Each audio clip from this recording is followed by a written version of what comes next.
आता isakal.com आहे देशातील नंबर 1 ची मराठी न्यूज वेबसाईट। प्रत्येक अपडेटसाठी isakal.com ला नक्की भेट द्या।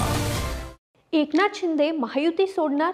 महाराष्ट्राच्या राजकारणात पुन्हा एकदा शिंदेंबाबत नवे तर्कवितर्क सुरू झालेत आणि या चर्चेला उधाण आणण्याचं कारण म्हणजे राष्ट्रवादी काँग्रेस शरदचंद्र पवार पक्षाचे अध्यक्ष शरद पवार यांचे एक वक्तव्य। ऐतिहासिक दिवस आज ऑगस्ट 1942 मुंबईच्या मैदानावर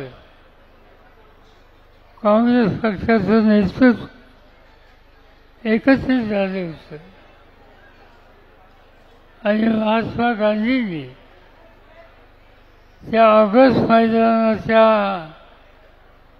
संमेलनामध्ये चले जाऊची घोषणा केली। 8 तारखेला ही घोषणा झाली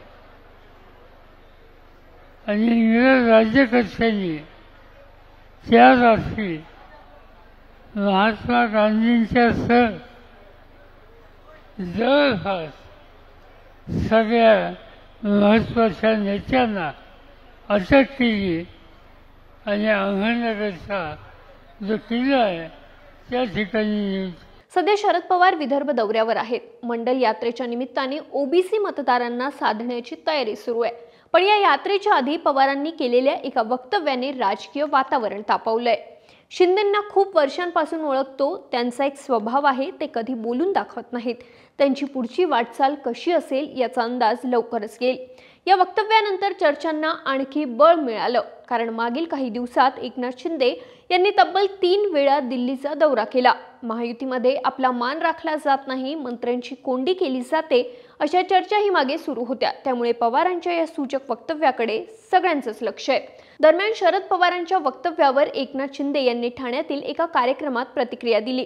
शरद पवार साहेब हे ज्येष्ठ आणि अनुभवी नेते आहेत। आमची वाटचाल ही बाळासाहेबांच्या विचारांची आहे। दिल्लीला गेलो तेव्हा अमितभाई पंतप्रधान नरेंद्र मोदी यांना भेटलो। आमची वाटचाल सरळ आहे, कधी तिरकी जात नाही। शरद पवारांचे सूचक बोल आणि शिंदेंची सरळसोट प्रतिक्रिया या दोन्ही विधानांमुळे राज्याच्या राजकारणात नवा रंग भरलाय।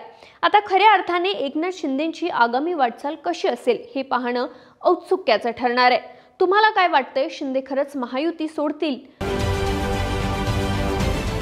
महाराष्ट्रातील सर्व बातम्यांचे विश्वासार्ह व्यासपीठ